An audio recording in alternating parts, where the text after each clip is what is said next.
shida eche moko miluongo ni cartel monya bedo achiel kuom nikech anjo kung'e gi ginya simonwa gimonyalo timo as a party mondo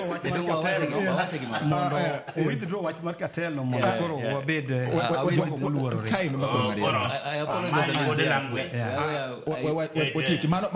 mano en gima opogore gi gima important en ni nyaka build party ni.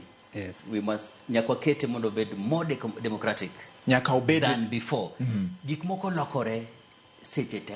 Yes. Gima notimo ndalo mane en chairman opogore gi gima nyalo timo sani. Nitiere generation masani be madwaro gik moko mantiere party. Koro space mana kaka wacho ni nyaka miji ngata mo qualify mondo contest for any position in the party mondo obed recognized as a competitor. Okay. Obed ni en jasiasa? Obed ni en jasiasa, obed ni ok en jasiasa, to en gi interest mar kao position mora more party ka en qualified, onego miye opportunity. Otherwise, ODM is a serious party, onego agere mo obede level moro mane entiere before. Mano e kwanyalo konyo jakom manyo gimone nwa manyo ni.